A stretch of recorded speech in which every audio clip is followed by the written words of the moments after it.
तो मैं वापस आ गया हूँ, तलत अजीज़, आपका मेज़बान कारवान गज़ल प्रोग्राम में 92.7 बिग एफएम पर, और ये स्पेशल एपिसोड हमारा गालिब पर है।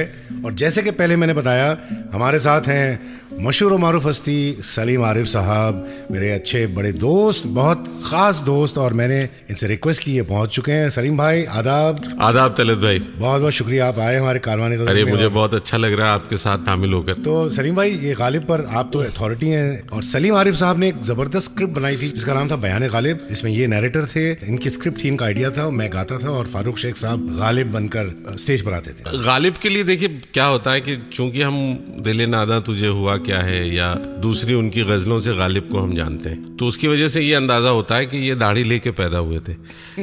हम ये भूल जाते हैं कि वो कभी जवान भी थे, नौजवान भी थे।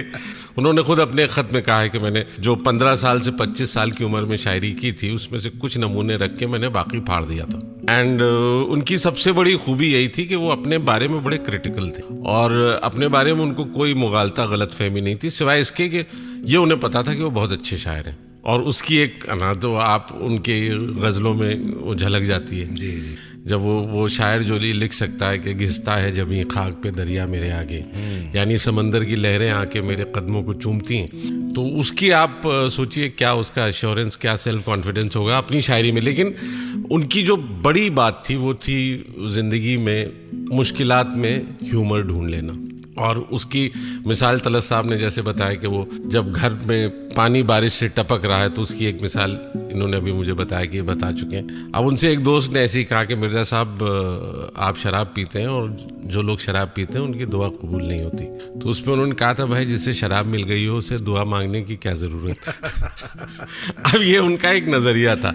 या वो एक साहब को रुखसत करने घर से बाहर आ रहे थे, अच्छा और उन्होंने कहा कि अरे मिर्ज़ा साहब आप कहाँ तकलीफ़ करेंगे, तो उन्होंने कहा नहीं चलिए मैं आपको छोड़ता हूँ। नहीं आप बैठिए, आप क्यों आ रहे हैं? तो गालिब ने बड़ी खूबसूरत जवाब दिया। उन्होंने कहा मैं ये देखने आ रहा हूँ कि कहीं आप मेरा जूता पहन के ना चले जाएं।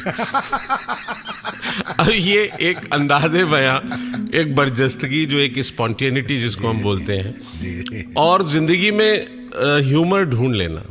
अपनी ज़ाहिर है गालिब की बड़ी तकलीफ़ भरी ज़िंदगी थी, लेकिन उन्होंने ऐश भी बहुत किया, जैसा उन्होंने कहा है। तो पूरी ज़िंदगी को भरपूर जिया।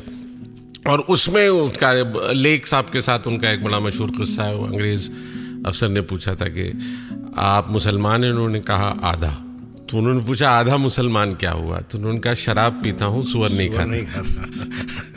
अब ये सब जानते हैं कि सुअर खाना भी हराम है और शराब पीना भी हराम है।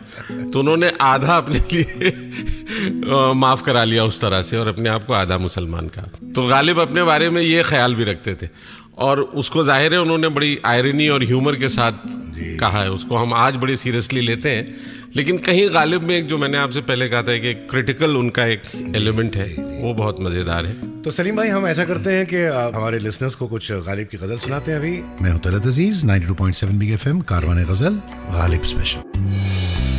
गज़लों का काफिला चल निकला है, साथ चलिए और सुनते रहिए कारवान गज़ल तलत अजीज़ के साथ, सिर्फ 92.7 बिग एफएम पर।